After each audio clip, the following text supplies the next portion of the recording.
Bon, aujourd'hui, je vais essayer de vous montrer comment je procède maintenant les développements de noir et blanc dans ce que j'appelle les portraits crasseux.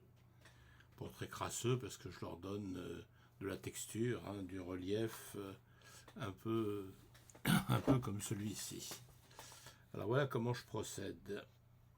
On va retourner dans Lightroom. Je choisis donc la photo non traitée. Voilà.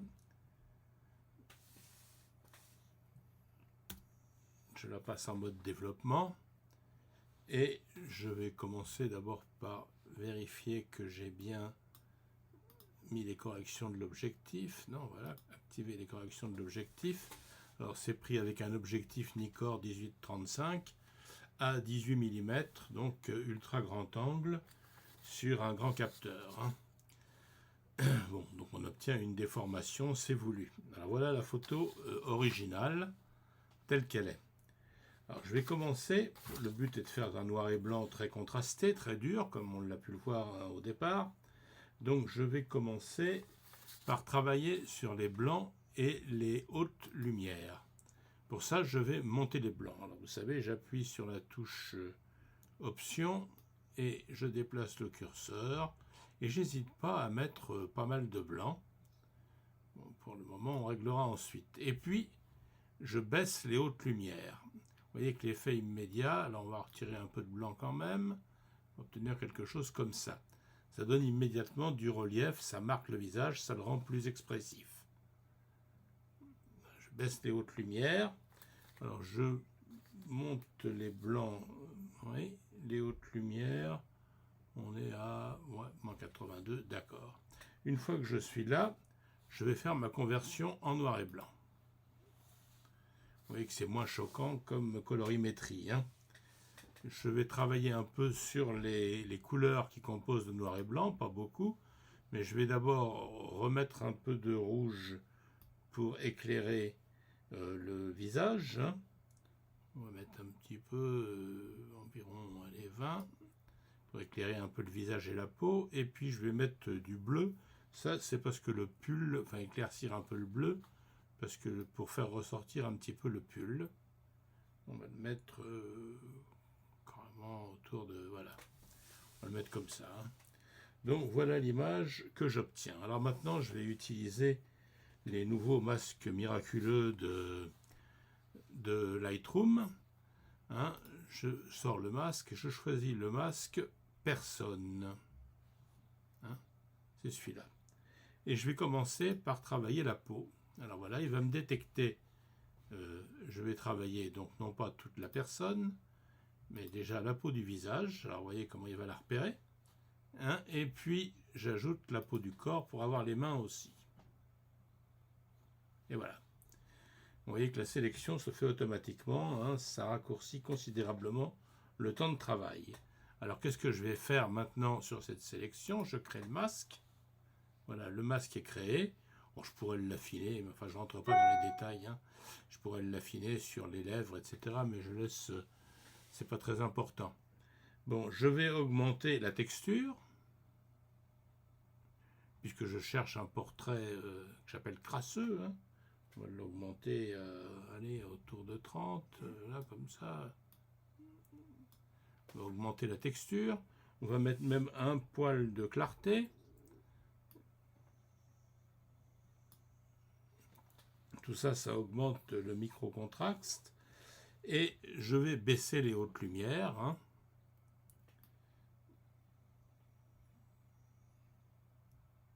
Voilà, je les descends autour de moins 30, comme ça, voilà, parfait. Donc voilà ce que j'obtiens. Maintenant, je vais travailler un peu les yeux.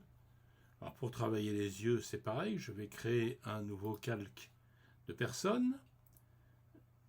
Alors, sélectionner des personnes, et puis je vais choisir cette fois-ci d'abord le blanc de l'œil.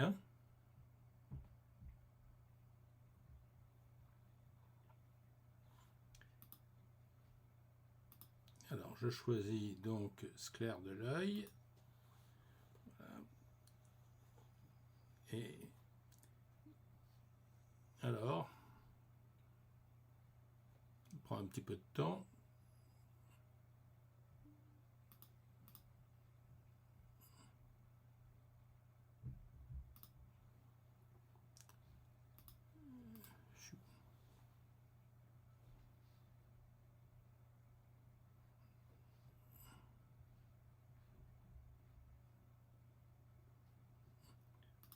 Voilà, c'est clair de l'œil, je crée. J'ai le masque cette fois-ci. Il a pris un petit peu de temps pour le trouver. Bon, et bien qu'est-ce que je fais? Je vais aller dans blanchissement des dents et on y va. On applique. Alors je peux augmenter ou diminuer selon ce que je veux. On va le mettre comme ça, allez. Puisqu'on veut un portrait très expressif. Je vais refaire la même chose avec l'iris. Alors, à nouveau, sélectionner personne. Alors cette fois-ci, je ne vais pas sélectionner toute la personne non plus. Je vais sous l'iris et la pupille. Voilà, il devrait me trouver ça tout seul. Voilà. Là, ça a été rapide. Et je crée le masque. Et je choisis renforcement de l'iris qui va m'éclaircir un peu les... Allez, voilà. Bon, si je veux accentuer l'effet, je peux même dupliquer le masque.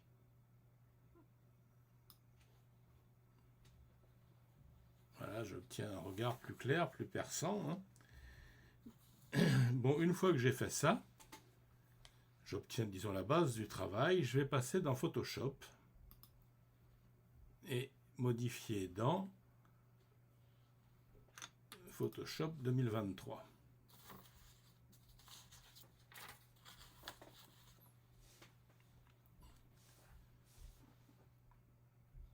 Bon, voilà, j'ai donc ma photo qui apparaît dans Photoshop. Alors, je vais commencer par faire des petites corrections, c'est-à-dire éliminer tout ce qui ne me plaît pas. Alors, pour ça, je prends l'outil correcteur. Voilà. Et puis là, par exemple, j'ai ça qui me dérange. J'ai ça.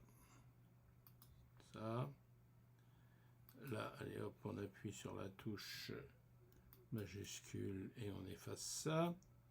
Et là, j'ai cette espèce de... Je sais pas si c'est une prise ou un aérateur dans la salle. Allez, hop, voilà. On a éliminé ces petits détails. Alors, une fois que j'ai fait les corrections, je vais dupliquer mon calque pour pouvoir travailler dessus. Alors, le dupliquer, je l'amène sur le petit plus en bas et voilà, j'ai dupliqué le calque. Et je vais lui appliquer un filtre passe-haut. C'est-à-dire, je ne vais retenir que les hautes fréquences que je vais ensuite fusionner pour obtenir plus de détails, plus de netteté dans le détail. Ça va accentuer évidemment tout le caractère expressif du visage, les rides, etc. Bon, je vais ranger momentanément mes calques. Alors allons-y, je vais dans Filtre. Bon, le filtre passe-haut est déjà sélectionné ici parce que je l'ai fait avant. Sinon, on le trouve dans Divers ici et passe-haut. Voilà. Je fais comme ça. Bon, je vais le laisser à un rayon de 4,2 pixels. On peut modifier bien sûr le filtre en regardant ce qu'il donne, mais là, je me contente de ce qui est là. OK. Voilà. Alors, vous voyez, on devine les contours qui ont été accentués, là. Et je vais donc établir maintenant, faire une fusion de calque. Alors, je peux choisir différents types de fusion. Obscurcir, etc. Bon, je vais aller plutôt dans les incrustations. Alors, j'ai incrustation. Lumière tamisée, c'est un peu mieux. C'est un peu moins contrasté. Lumière crue, tout ça, ça va être beaucoup plus brutal. Ça va être excessif. On va passer en lumière tamisée. Voilà, donc on obtient un portrait beaucoup plus marqué avec cette fusion. Je regarde avec la loupe si les cheveux ne sont pas gênés par ça. Non, apparemment non. Je n'ai pas besoin de faire un masque pour protéger les cheveux.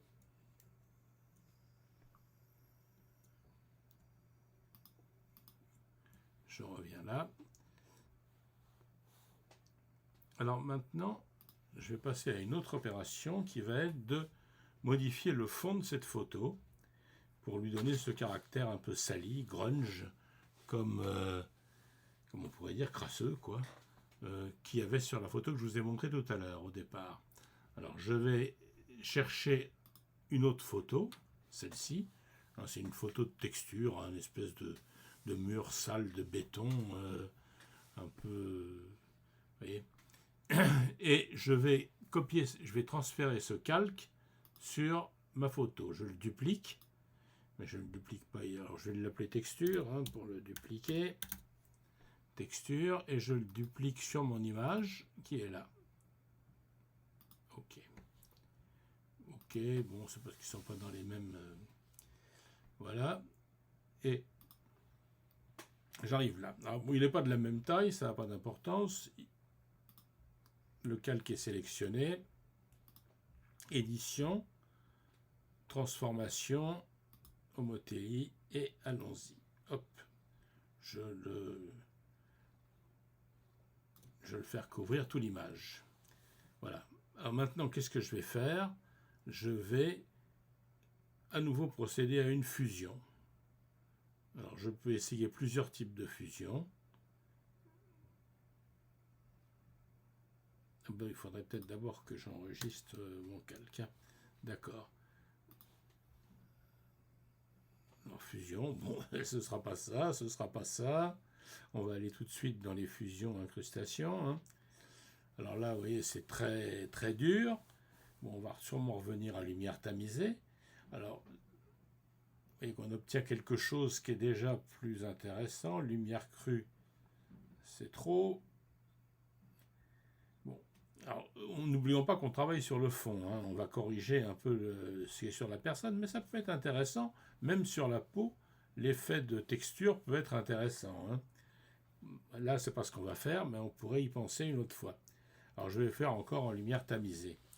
Alors maintenant, évidemment, pour éviter que les mains, les doigts, le visage, etc., soient trop marqués, trop salis comme ça, je vais, trop texturés, je vais créer un masque et je vais les peindre en noir, c'est-à-dire supprimer en les peignant en noir. Je prends l'outil pinceau, en les peignant en noir, je fais disparaître la transformation que j'ai effectuée. Vous voyez, bon, on va agrandir un peu le pinceau pour aller plus vite.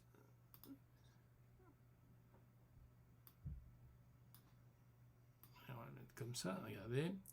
Et on voit que partout où je passe le pinceau,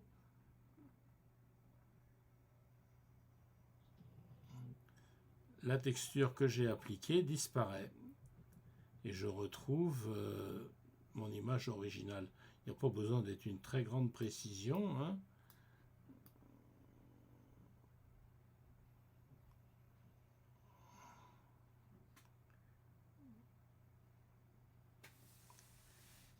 On procède comme ça.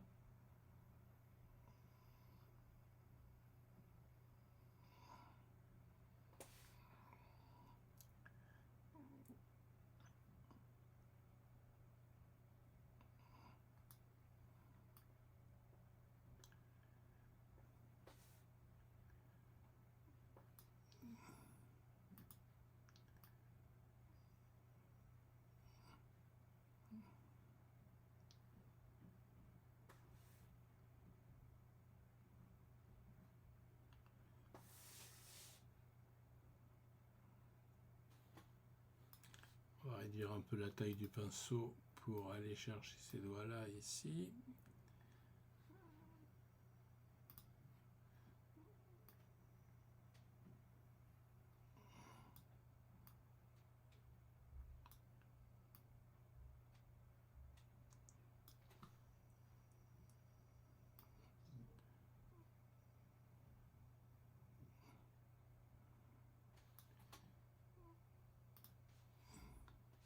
Et je le vois sur le calque. Bon, je pourrais...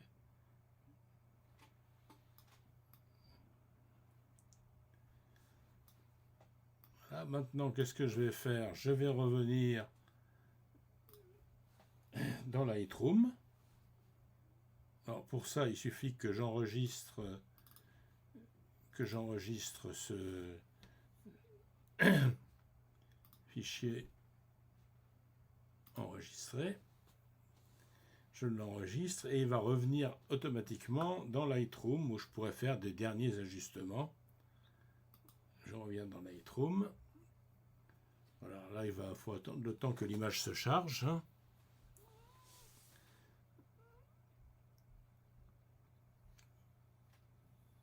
Et on va voir tout de suite la différence quand elle va se charger. Voilà, en chargement. Et voilà, on voit la différence. Bon, alors maintenant, moi j'ai tendance à penser qu'il y a un peu trop de blanc à certains endroits. Donc je vais faire des petites corrections locales. Je vais le faire tout simplement avec des filtres de dégradé radial. En abaissant les hautes lumières. Allez, on va faire un filtre ici sur la main. On va le réduire un petit peu peut-être.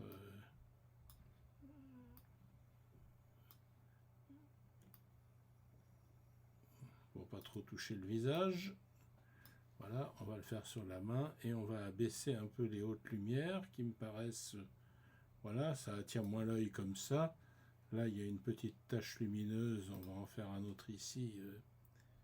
Un autre dégradé radial. Allez, un petit, ça ira. Et on abaisse un peu les hautes lumières. On va même descendre un peu les blancs peut-être.